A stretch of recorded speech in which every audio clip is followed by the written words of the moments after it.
All right, guys, welcome back for episode 7 of Take 4 Talk More. I'm Ashley. And I'm Garrett. Thank you guys for joining us. Super happy to have you. This week, we're going to be talking hot mess moms and the myth of having it all together. Because we obviously do. We even accidentally matched today. Also, guys, I picked off all my nail polish from last week's episode. I did mine for St. Patty's Day. See, all together, hot mess. Perfect combo. But first, because it is Take 4 Talk More, we have to do our shots and our drink.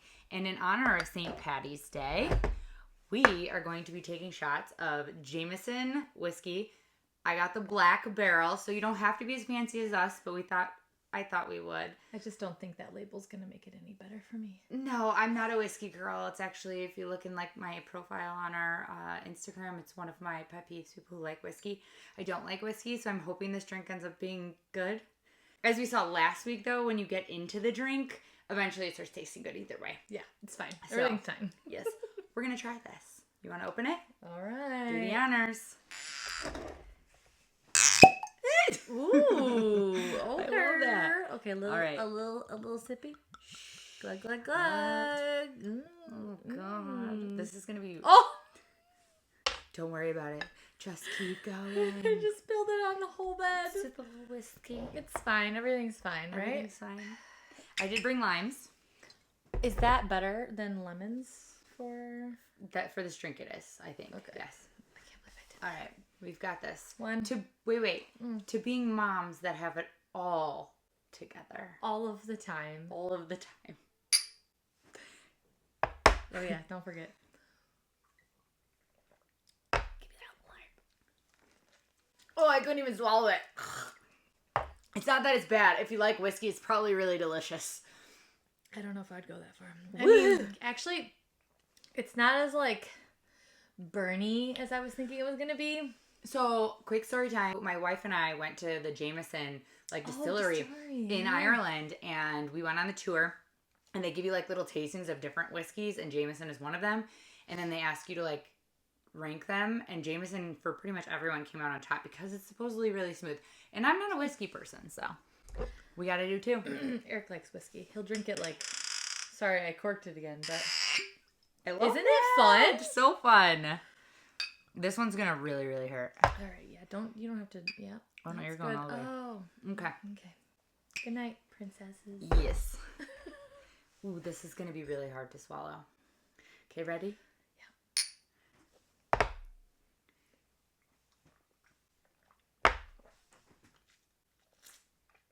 Oh my God, that's really not my thing. It's better than Jack Daniels. Yes. I think Jack Daniels is one of the ones they have at the distillery that the heavy taste. I'm just, again, not really a whiskey person. But in honor of St. Patty's Day, we're doing it. So, yeah. I know that hair on my arms is standing up. I'm growing back. But we are going to do our cocktail. So I'm sure everyone's heard of a Jameson and ginger ale. It's kind of a very common drink. Yeah. And they also have something that's called a whiskey mule, which is like a mule. Is that what this is for? But but instead of using, I think they use vodka usually, it's whiskey. And I thought, because I don't really love like too sweet of a drink, and I know you don't either. Yeah. I thought we could kind of combine the two and make a cocktail. And I named it this time, and I remember the name, so Garrett's going to share the name. Oh, it's good. Ginger snapped, because sometimes the kids aren't the only ones throwing a tantrum. It's so true. It goes with our theme, guys. It's 2 shots. Why'd she do this to us? Hold on. So you do a little bit of that. Okay, so we're ale? we're gonna do this ginger ale. Fizz. This is gonna be really strong. And then this? 2 shots is probably way too much. I This is gonna taste like straight whiskey, I think. Maybe 1 shot if you make this at home. Might be your best bet. But do we put wine? Yeah, it's. You don't have a mixer in your hot mess mom. You just use your pinky because it's classy, right? I use my fun finger. Your middle. Ew. This is why we need to go on get flagged. Guys, so before we taste this, Look at that. I sent Garrett, it is pretty, I sent Garrett a thing because somebody posted a thing about how if you go on OnlyFans, there's a bunch of videos of people like teaching you something or like techie things, and they started digging into why these are on OnlyFans when they're literally just like how to code something. And it turns out that OnlyFans and Pornhub's monetization policies are better than all of the other social media companies. I think we should make an OnlyFans and a Pornhub account and just post our regular videos. Nothing different. Oh, they say sex sells. Sex does sell. We all know that. I mean, the marketers have figured that out. But wait, that was a really big thing in the 90s too. That's what I'm saying. Yes. Yeah. We're never getting naked. We're both married and we have kids. It's never happening. But so like videos like this could go there. Listen, if there's anyone out there that wants to see me naked, it's $2 million per picture. We're just putting it out there right now. I think $2 million US. I think we're gonna get flagged on TikTok and Instagram for the words that we just said. That's fine. I'll bleep them out a little bit. I did the last one. Yeah, it's fine. TikTok still flagged us because we talked about flower and gardening. Oh, yes. We have to the ones, like, it didn't flag the whole video. It was just one of the shorts. No, it was one of the shorts, yeah. Yeah, because it's not federally legal. But like, where we live, it's legal, though. In Illinois. Yes. So I get it. It's different. Like, we just see it in a different way. So it is what it is. Let's try these. We're going to try this drink. These glasses are beautiful. They're full. It's actually not terrible. It's not bad. It's not too sweet either. All right, let's cheers one more time. Let's get into it. To moms that we say have it together, but maybe didn't. All right, guys. Welcome back to Take 4 Talk More. Thank you guys for coming back. We are already at episode 7, which is crazy. Thank you guys for anyone that joined us last week with our special guest. Wait, lucky number 7, and it's going to be St. Patrick's Day. Yes! Aww, I love that. That's so cute. That even makes the drink more fitting. Hot mess moms and the myth of having it all together. Being a mom is a trip. Some days we're meal prepping and crushing it, and other days we're bribing our kids with snacks so we can pee in peace. Let's talk about the unrealistic expectations of perfect motherhood, the messiest mom fails, and why we're all just actually winging it. There's no handbook for being a parent. I think when we get into these questions, we're going to see that, like, social media and these things of seeing other moms has a really big effect because 40 years ago, you didn't know what other moms were doing, so you just didn't care. Now we see all the moms. Ruby, what's her face? Everyone's like, oh, she's the best mom. Turns out she's psycho. Not. Turns out. Psycho, she's the worst mom. But how would you have ever known that? Because what is portrayed. And I think people are starting to catch on to that now. But for the first 20 years of social media, didn't understand that somebody would put something on the internet that was so far from the actual reality they lived, right? And so I think this is going to be a great episode. We're going to talk about some serious things. We're going to bring some funny light to it because I think as a mom, some of the really serious things feel really hard. But because we all actually deal with them, they're kind of a little bit funny too. The mom guilt, though, will eat you alive. It will. First question. Ooh. What's the most ridiculous thing you've ever bribed your kid with just to get a moment of peace? Okay, I do this. I think I have the best one for our kids. To my children. I do. And I'm just like, I do. Listen to her. So we went on vacation last year on spring break. We're going again in a couple weeks. You'll get an episode there. We went to Mexico last spring break with the kids. It was I think it was a great time. It was so much fun. It was so fun. They had the time of their freaking lives. So did we, though. Like, I feel like... No, I had even though it was like, I would not take any of it back. An inclusive resort that you Yeah, we did all inclusive, and I don't normally do that. Yeah. And we're not doing that this time because I don't normally do that. But I really had a fabulous time. But our boys, they are now 7 and 8, back then 6 and 7, and they are like brothers. So they like argue and fight just like brothers. And I can deal with the swearing or the screeching or the yelling. She has a hard time with that. It doesn't bother me. Literally, I can totally tune out. I have a problem with the whining or the like asking multiple times for the same thing. When can we have this? When can yes. we do this? When can we do this? And I'm the one that will always give it. like, you can ask her. I am the, like, I will open my wall. I will buy them whatever they want. I hold out because I need them to also understand that sometimes you're not going to get what you cry for. Yes, she does. I am not the holder outer. But when we're in, like, a dinner situation, we're not, like, buying t-shirts or toys. We're not playing with the tablet in the middle of Mexico, right?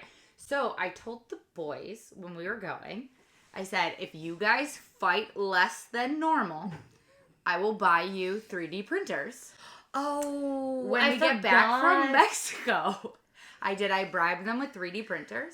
And I have to say, I used it the entire time we were on the trip. Whenever they started whining, I was like, 3D printer. You want a 3D printer? You're not getting one. You gotta work hard for it. You gotta work hard for it. I feel like I did a good job. I think some people might read that the wrong way, but when you think about it, when you are in the workforce and you want more money, you have to play the part. You have to, there's a political in order game. for your superior 100%. To be like, you're great. Do you want it? Yes. Then you need to shut your mouth. Yes. And do what I need you to do. 1000%. And that's being a parent. Like, yes. You teaching them how to be an adult. Your children need to learn that, like, there are certain things that you need to do in order to get to here. It worked great. It was a great bribery through the whole trip. But 3D printers, they suck. I would have bribed them with, like, cotton candy. Oh yeah, I did. I bribed them with 3D printers. Were they perfect during the trip? No. Did they fight during the trip? Yes. But when they started fighting and getting really out of the whining got really, like, loud and annoying. They would look at each other and be like, I literally would be like, and they know I am true to my word. If I say I'm gonna do it, it's true. I'm doing it. Even if it's outrageous or it doesn't matter. If I say, I'm not saying I'm going to do something that I'm not going to do. So I said, 3D printer. You want a 3D printer? Both of you. Yeah. And this is a dual effort. Like, not one of you cannot complain or not whine. Yeah. And then the other one ges, no, it has to be a team effort. Both of you have to do what needs to be done. Which means if you're whining and you're complaining about him whining, this is a no. You're both. You're both at fault. You gotta work together. You gotta get over it. You gotta figure out how to work. You guys are the team, and I am the one rewarding the team. By the way, she didn't buy like $4,000 3D printers. No. But they don't. But wait, this is the best part: is they don't know the value of things. No. Which is where they're getting at the age where they're like, well, how much does this cost? How much does this get us? And now they're learning about monetary. I feel like we're doing a better job of giving the reward, right? Like then that was a big time. Like I was expecting 7 days of like, if you start, and I'm not saying don't whine at all, but if you start whining and I'm like 3D printer, they both shut up and figure it out together, right? And so like that's 7 days. That's a long time. A whole week. Yeah, especially with the sun. Long mornings, long nights. We were up all day. We really didn't nap. Like that was a really big expectation. So a big prize at the end. Yeah. When they come over. The prize should have been Mexico. And that's what everyone's going to say. They don't get that. They were in Mexico. That should have been enough for them. Like, they don't get that. Which is true. I grew up poor. And I don't think I would have even understood that at that age. Being where I am financially, like I do understand that like some things are more of a privilege to people who make more money. Yes, of course. But I don't want my children... They're not getting yachts. I don't want my children to think that enjoying life because of where they are mentally, like they're not old enough to understand that it costs this amount of money. Correct. They shouldn't be forced to be like, well, it costs this much money. They're not going to understand it. That's threatening them with like, you know, well, we're going here. This is expensive. They're not old enough to understand that. I feel now, me as like a teenager, I would understand that. Yes. But like 6 and 7-year-olds, they don't get the monetary value. No. They don't understand how hard it takes. Right. So what's important to them are is a 3D printer. Things. Well, anything they like something they can use or is like important to them, right? Yeah. So they really love their tablets. We use Roblox sometimes. Robux. Those are the types of things that really motivate them. Like I will personally share like dollar money at this point. My son is 7. The dollar money doesn't motivate him the way Robux does because he understands how he can spend them in the game that he plays. And so I think with the 3D printers, it's something both of them had watched on YouTube and on some of their TV shows. Yeah. And they really both had talked about it a lot. It's not something either one of us had. It teaches them that if they do something that's hard, because it's hard for them. It is really hard for if they can do something that's hard, they can get reward at the end. Same with a job. Like, I say this all the time, and I think I've seen other, like, psychiatrists and things on, like, Instagram and TikTok say this, but we can do things for our kids, and I fall victim to this too, especially with, like, the cleaning thing. Like, I clean his room, whatever.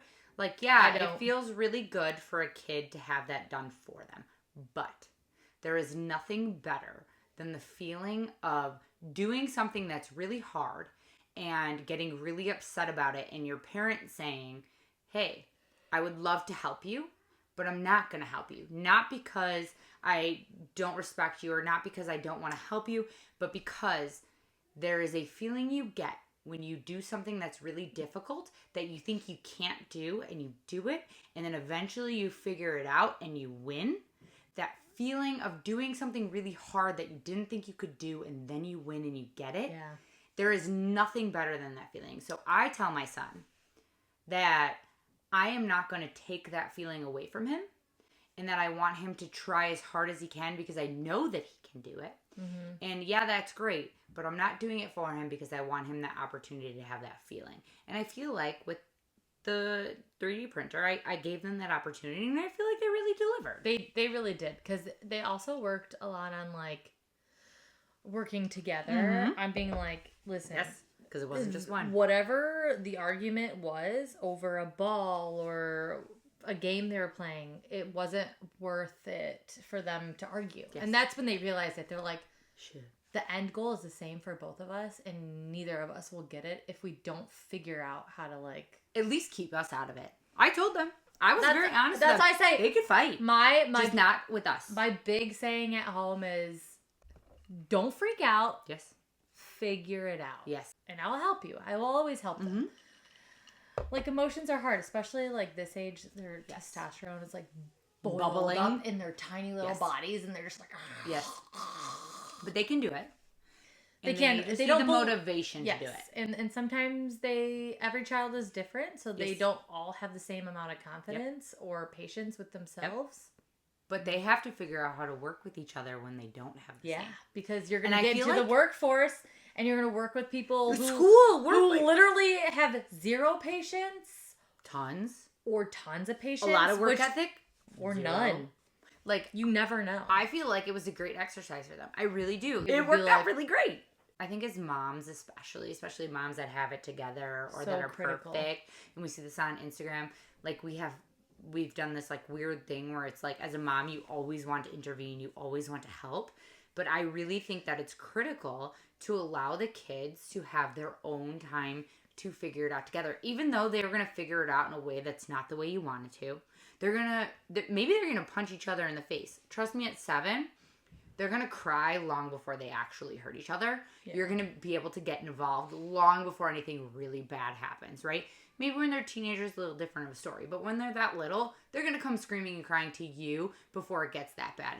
That's just at least how our kids are. And I know some people won't agree, but, like, I feel like allowing our children, we swear. So allowing your children to, like, swear, like, for me, like, people will be appalled because my son will say something. I'm like, listen, he said a word and it wasn't directed towards anyone. Somebody. You didn't call somebody a mean name. Or even if it was directed towards anyone, it wasn't physically aggressive, which is easier to de-escalate from. I totally agree with this. I think this is a really great point. And it gets that, like, yes. Like, they just need to release. And if I could give my son, who is very impulsive, like, a release, I would rather support him in, like, allowing him to drop an F-bomb. Me too. Inappropriately, or in an inappropriate place. Maybe it was appropriate for him, but in an inappropriate place. Because for me, that's something I could talk to him about and fix. I feel like we're worried about what other people will think. But it's not anxiety. Correct. Like, you're worried about what, like, but everyone thinks about you, like, the community. So for me, my children are my job because I'm home. Yes. So I feel like for me, that's why my anxiety is, like, higher when my children act a certain way in front of their peers or friends, and I'm just like, you're worried about what other moms think. I'm worried about what other moms think, and I'm worried about that they think that he's a bad person kid, or a bad kid, and I'm doing something wrong. But in reality, it's just that I'm allowing him to express himself. We worry that our kid is going to be that kid, that people are going to be like, it's a bad kid. First of all moms are worried about that. And if you're not, you're probably not a mom. So, like, we're all worried about that. But I'm going to say something that's probably going to be super controversial. The swearing thing. You said that, obviously, my kids do too sometimes. I think all of our kids have done a good job. Yes. I think all of our kids have done a good job of, like, not swearing at school when we're not around, right? Because they're not trying to get, like, detention or something like that, right? But let's talk about words. If I'm a kid and I say, you're a fat kid to another kid, that's not a bad word, but that's determined as bullying. Yeah. And I would tell you, that hurts 1,000 times worse to a 7-year-old kid that they're telling it to than saying, you took my toy, fuck you. Like, you're saying fuck you in terms of getting the energy and the frustration out. Mm-hmm. When you're saying you're a fat kid, you're, in my mind, potentially a kid that's been told you absolutely cannot swear. You absolutely need to stay within these confines. And now you're saying a bullying word instead of a swear word because it's not a swear word, so why would you get in trouble, right? Mm-hmm. Because at 7 years old, you don't really understand a bullying term. You understand it's going to hurt them, but you don't understand that this is something that could be long-term into bullying, right? And so in my mind, I would much rather teach my kid to say, fuck you, you stole my toy, than you fat kid stole my toy. So from the beginning, like when Forrest was little, mm-hmm. and he would be like talking to people, I would be like, oh, isn't our friend Ashley so kind? She has beautiful brown eyes. We do the same thing, and like you encourage being kind about it, right? And but then there's the swears because we swear. I swear in the car. I swear at home. I swear on the phone. We can admit it. I'm the worst swearer. I don't know. I feel like I'm worse. You think you're no fucking way. No fucking way. Well, okay, I'm better at hiding it. Anyways, she looks no. It's not that she's better at hiding it. She looks sweeter than me. So when she says swears, they don't sound like swears to the average person walking around. Yeah, they're just like, oh, okay. Yeah. But like Forrest, we talked about it recently because the book. Yes. They were talking about how it relieves pain, right? Remember? Yes, it does. We read an article. This is a real thing. I mean, for me, it does. We were talking about it, like adults, and the kids were in the other room. Later at night, Forrest's like, so I can say fuck if I'm in pain? And I was just like... Depending on the situation. I said, listen, if you're at school... Don't do it. No. You can get in trouble. You will get in trouble because it's an inappropriate place and other people have different rules. And you don't need to be disciplined there for something that you wouldn't be disciplined at home. Just leave it at home. Those words are for home. Or like, actually in teacher's house. Or here, home. Yeah. Like this is or also Mexico. Home. Or Mexico. Or Mexico. It's fine. Yeah, it's fine. Yeah. Screaming at the ocean. Some people are very strict on swear words, and I don't understand why, because if they're not words used to hurt anyone, then I just think that they're very strong feeling words that sometimes kids latch on to. I think I can understand why parents would be. I think in some family households, especially if you grew up in a situation where swears were very not used often, swears are used when you're very angry at someone. We are from families where people use it on a regular basis. So when you say something like that, when you're yelling at someone and you're mad at them, it's actually more the facial expression, the tone in which you're saying it. It's your body language. It's the body language that's more important than the actual swear word itself. Where in some families, when they're raised with not swearing, it's the swearing. So there are people who would hear the swearing, and that's the first thing their mind goes to. For us, when I hear swearing, I'm like, oh, that's home. I miss my mom. You know what I'm saying? Yeah. And so, like, it's a very different reaction. And so, like, if my kid swears, it's a very different reaction for me because I'm like, oh, he's just hurt or he's upset or he's frustrated. Some people, when they hear a swear word, they're like, oh my God, somebody wants to murder me and they hate me. All you parents out there that think swearing is absolutely wrong, keep that. It's different. No, but keep that because I think that's what allows that to be such a pivotal moment in our children's fights because they know with the school thing and other parents, they can't say that. Yeah. But they can around us. They know that it's like a big deal. And I think that really helps that situation of like, oh, we've hit that point. We're moving past it. A freshman in high school? No, maybe I was younger. I don't remember what year it was, but my mom was trying to pay me to swear. Oh, I love that. And then I was like, no, I'm not doing it. No. I'm not doing it. I was already swearing. Wait, but then there was a moth that flew in the house because I was about to leave and a moth flew in the house. And I went, oh, shit, I caught it. And then I looked at my mom. She wasn't going to kill it. She was going to keep it. No, I was going to release it into the wild. Of course you would. So it can go back with its family. Yes. I was like, oh shit, I caught it. And I looked at my mom and her client. She did nails at the time. And I was like, and they were cracking up. They were laughing. They were on the floor. And I was like, I said shit. She was fine. But she's too nice. And now my son says, motherfucker. But not in like a bad way. He like actually really... He thinks it's funny. No, he's right. So is mine. They're fine. They use it correctly. They're good kids. And I say, hey, listen. The point is, you can say those words as long as you're not saying them to hurt anyone that didn't hurt you first. Because there are words you can say. And I will say, I tell my son, I say, listen, if someone comes up to you and they physically hit you first, you can hit them back. But sometimes the words that come out of your mouth might hit them harder. Yes. Don't be a bully, but you can be like, okay, motherfucker. Yes. And they'll be like... But I think it's important to also teach our kids that there are, like, we allow them to swear sometimes in certain situations, but I think that sometimes words that are not swears are actually worse than swears. Like, I would absolutely hate somebody to tell me, like, you're a terrible mom. I think you don't spend enough time with your kids, and I also think you're fat.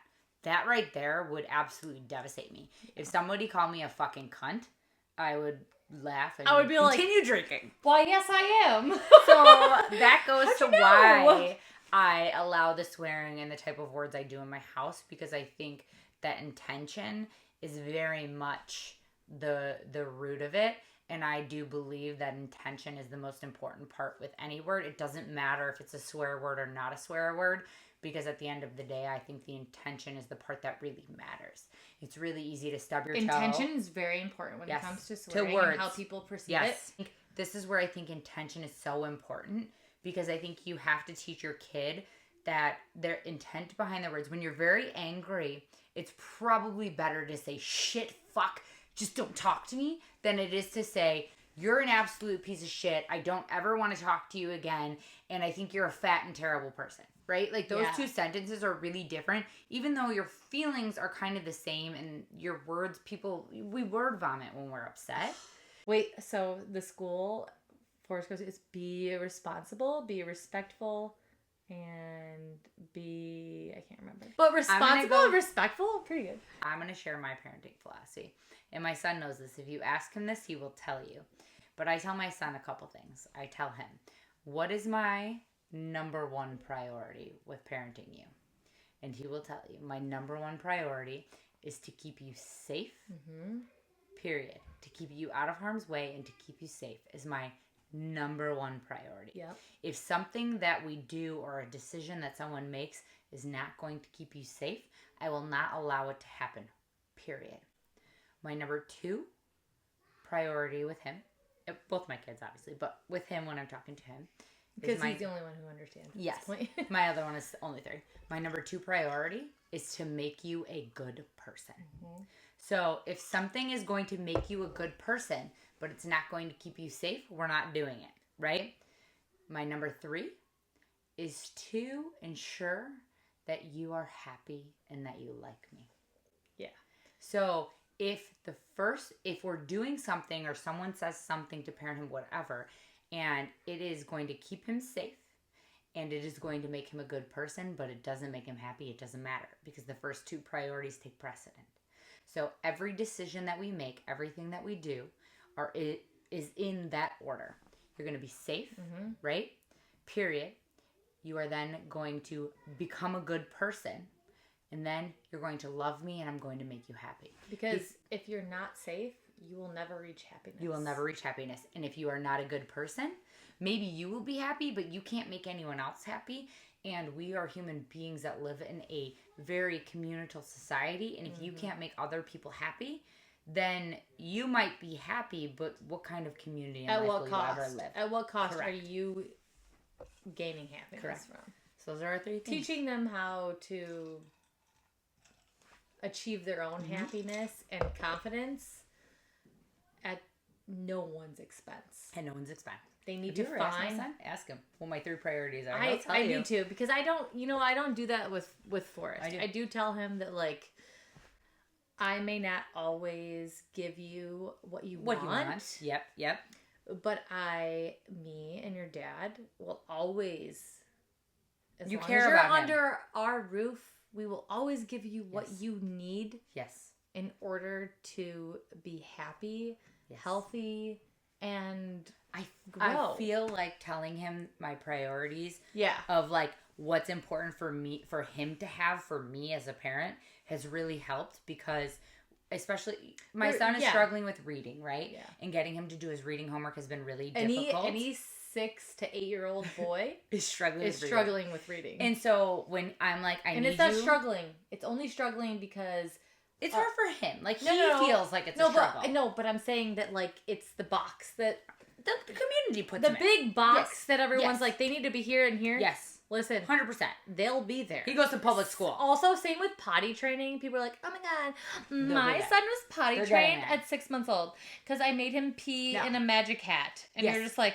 no, they're getting there. It's more so the school is telling him he needs this, whatever. So he gets frustrated when I'm like, you have to do homework. And he's like, I want to do my math homework. I'm like, he's great at math. You need to do your reading homework.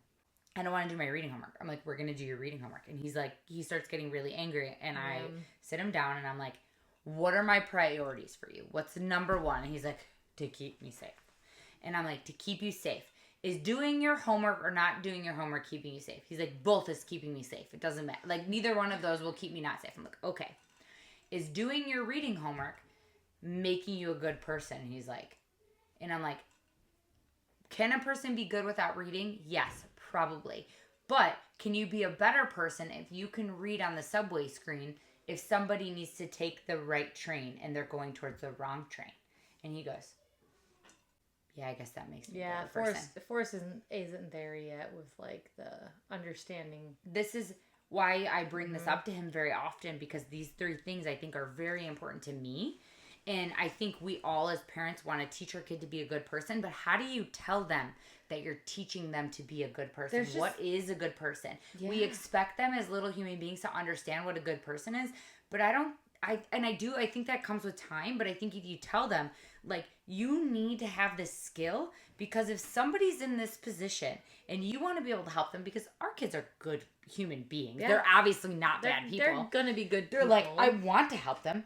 Well, in that situation, if you can't read or you can't do this, you can't help them. Yeah. So I'm teaching you how to be able to help those people. There's building blocks. And it's hard because you don't want to, like, and then aggravate them to resent it. You're getting to my slow. No, you're getting to my 3rd point.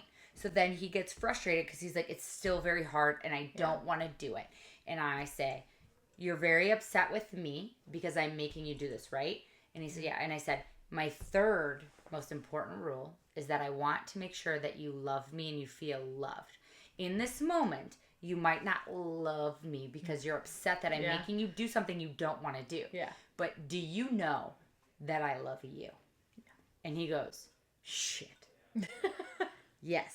That is the thought process we go through and does it take a lot of time? Yes. But when we go through that 3-step process of why it's so important for me, it helps so much why I am forcing the things I'm forcing and why it's so important to me. Take a pause on your own. Both of us needs. Do. Yeah. Yes. No, I know I do. I know. Mm-hmm. Working on it. Every day is a new day to work on being a better parent and a better person, but also, like, a better person to myself. Yeah, that's what I'm saying. Yeah. I think it's definitely, like, I have 0 patience as a person. And I think it's, like, doing it this way, like, in that structured 3-step way with him, I think has really helped my patience. So, guys, I had forgotten that I got these, how do you say this? Haribo? Haribo frogs. Because I got these for our drinks. She forgot. Did you hear that? Forgot. Here's one. They're supposed to be our toppers. Alright, we're gonna make another cocktail. We're gonna you know about this? Yeah. 1, 2, 3. What, is there any more of that? Put more of that. Yeah, there's a lot of that. Alright, we're going to the next question. Series. Frog. Oh, cool. Alright. Oh, these ones are 69. Alright. What's your funniest, I really thought I had my life together moment? Ooh, that immediately fell apart. Oh my god. One? I have a lot. So, I have one that I think is really funny that I think we should talk about other people. Okay. Does anyone remember the story of the woman who packed her kid's lunch and her kid was at school making the video and it was a Four Loko in their lunch? It was like a high school teenager and like the mom was like, I thought it was an energy drink. That's some shit I would do. I wouldn't know. But Garrett, what was your funniest, or I really thought I had my life together moment that immediately fell apart? Listen, I have never thought that I had my life together as a parent, but like I have done things often where I'd be like, I'm gonna pack the best snack bag because I know I'm going on a play date at a park with like 3 other kids, so I'm gonna pack 3 of this, 3 of that, 3 of all of these things, and then I'm gonna go to the park with the kids and be like, yes, of course I have enough for everyone. Of course I didn't pack for just my kid because I knew we were coming together. And then give everything out. And then my child takes poop in their diaper. I don't bring any diapers. Or wipes. Remembering all the things, like the one thing that they don't tell you about being a mom is how much shit you have to bring around with you when they're little. We're finally getting out of that stage. We are, but we are not. Because listen, potty training, my son, terrible. My daughter, also terrible. But also, she's not been that she's bad. Great. But I'm terrible for for preparation. I brought 3 pairs of underwear, but she peed and she pooped twice. So there's your 3 pairs of underwear. But I have underwear. But it's still. But listen, if we were at the zoo, it'd be bad. It would be bad because that was all within 2 hours. But here it's fine. Potty training's hard. Prepare for the worst. Yes, all the time. I know if you're like a second or third time mom. And you think you got it, and you think you packed enough, you could never pack enough underwear, wipes, or diapers. That's true. Could never pack enough. Just bring the whole box of fruit snacks. Bring the whole box of Cheez-Its. Bring all of the juice boxes, and it's fine. Yep. Just over prepare. What's your most impressive mom hack that's actually just laziness in disguise? Ooh, like the mom who went viral for calling bedtime a sleepover. I do shit like that. I really do. I'm like the worst. I'm like, this meal is a snack, and it's like beef stew. Oh, we do that. Okay, wait. Oh, this is a hack. Okay, so my son has a hard time like sleeping through the night, and we're still trying to figure out if it's his ADHD or if it's something in his gut. Whatever. But I read that like turkey and beans and bananas, high protein food that promotes melatonin production in your own body. So we eat dinner, and then he tries to pull I need a snack. Oh, they always do. I'm like, we can't do a snack because all I have is black beans or turkey or bananas, and he's like, I'll take all of them, and then he'll eat them all. Yeah.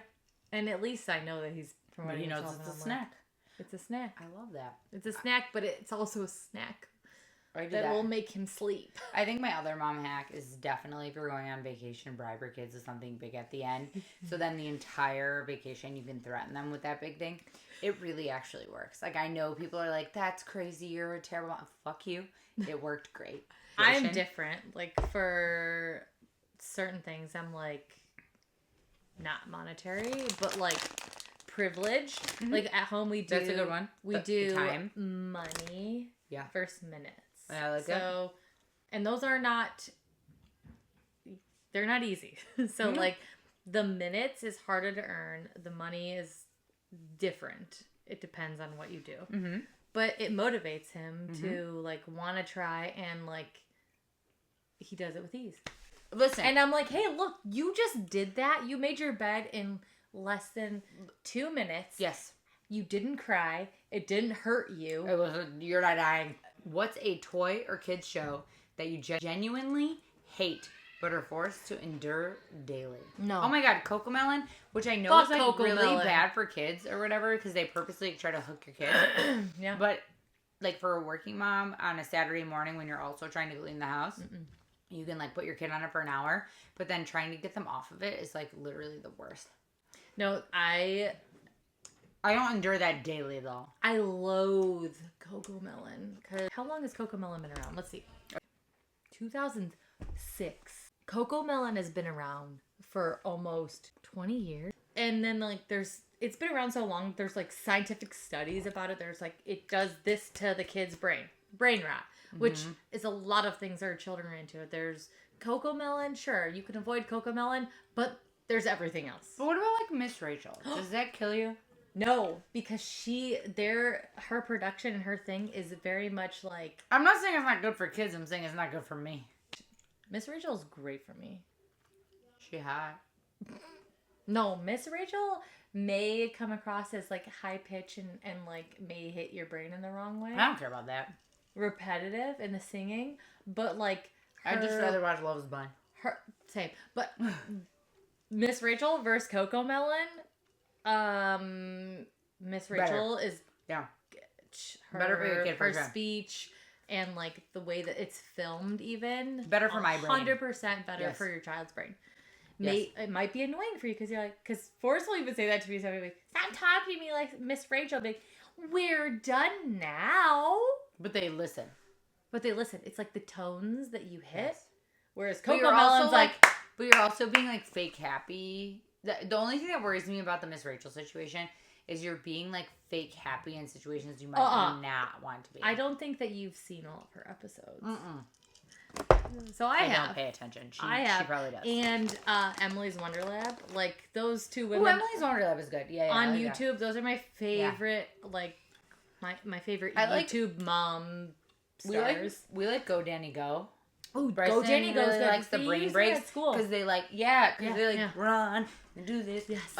Like I don't know. I think he might be a dad, but you're killing it, bro. Like your YouTube situation, all that you made your money on, you deserve it. You've helped me as a parent. Thank you. We're doing the last question. If Hot Mess Mom had an official uniform, what would it be? Also, whiskey is way too strong for me. Can you tell? I'm like, TGIF. People say leggings. As millennial moms, I think we wear more jeans now. But I'm going to say the Lululemon fanny pack or crossbody, however you want to wear it. I have that. Stanley. You can even use the fake Stanley. If you want. Shit. As long as it has a handle and it's really too heavy and you hit your kid in the head with it in the middle of the night on accident. White gym shoes or the foam sandals that are like the fake Yeezys. Remember that one? No. They're like Crocs, but they're sandals. Like slides? Yeah. It's Crocs, a 40-ounce water bottle. That's kind of cute to your liking. Leggings. No jeans. And a shirt that doesn't make you feel self-conscious. So baggy. And a really awesome messy bun. Right. That's the millennial mom uniform. Yes. So cheers to all of us millennial moms. Faking it. Till we make it. Till we faking fucking make it. Faking fucking make it. Because guess what? It doesn't matter. We're all going to make it. Oh, we're not. It doesn't really matter. Next week, episode... Can you believe this? Thank you guys for joining us for episode 7 about moms and being the best moms, but there's no such thing as a perfect mom. You're not perfect. I'm not perfect. She's not perfect. But I don't think if you love your children and you're trying your hardest, you're a great mom. Ding, ding, ding. She hit it on the fucking head. So, do the best you can. Join us next week for episode 8 where we're not drinking whiskey and I'm not drunk because I'm already drunk because whiskey just kills me. Episode 8, Millennial Fashion Regrets. Why did we wear that? From Ed Hardy to the 10-layer tank top look. Let's unpack the crimes against fashion we committed in the early 2000s. Low-rise jeans, velour tracksuits, chunky belts over everything. We thought we were serving looks. But were we actually, or were we serving dumpster shit? We were serving bullies fuel. We were serving our bullies fuel. Thank you guys for being our fans. Love you. Wait, how do you do a heart? This is how I do a heart. Or this.